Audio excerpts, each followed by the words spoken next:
Surat એસઓજીના DCP Rajdeepsinh Nakum અને રુસ્તમબાગ સ્વામિનારાયણ મંદિરના ઉપક્રમે 100થી વધુ કીટોનું વિતરણ। ડીસીપી રાજદીપસિંહ નકુમની આગેવાનીમાં ઉમરવાડાના સ્લમ વિસ્તારમાં પહોંચી તાત્કાલિક રાહત। ઉમરવાડા સ્લમ વિસ્તારમાં ભારે વરસાદ અને પૂરના કારણે જનજીવન ભારે અસ્તવ્યસ્ત થયું છે। લોકોના ઘરોમાં પાણી ભરાઈ જતા મુશ્કેલીઓનો પહાડ તૂટી પડ્યો છે, પરંતુ આ કપરી પરિસ્થિતિમાં સ્થાનિકોની વહારે સુરત એસઓજીના ડીસીપી રાજદીપસિંહ નકુમ અને રુસ્તમબાગ સ્વામિનારાયણ મંદિરના સંયુક્ત ઉપક્રમે આ વિસ્તારમાં ભવ્ય કીટ વિતરણ કરી માનવતાનું ઉત્તમ ઉદાહરણ પૂરું પાડવામાં આવ્યું છે। જુઓ આ વિશેષ અહેવાલ।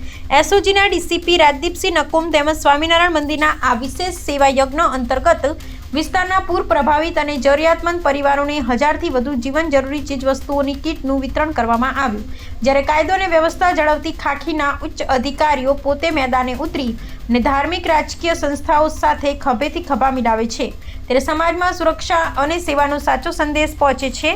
DCP Rajdeepsinh Nakum, SOG team અને રુસ્તમબાગ સ્વામિનારાયણ મંદિરની આ સંયુક્ત કામગીરીથી સ્થાનિક પરિવારોને મોટી આર્થિક અને માનસિક રાહત મળી છે અને સ્થાનિકોએ આ ઉમદા કાર્ય બદલ ટીમનો આભાર વ્યક્ત કર્યો છે।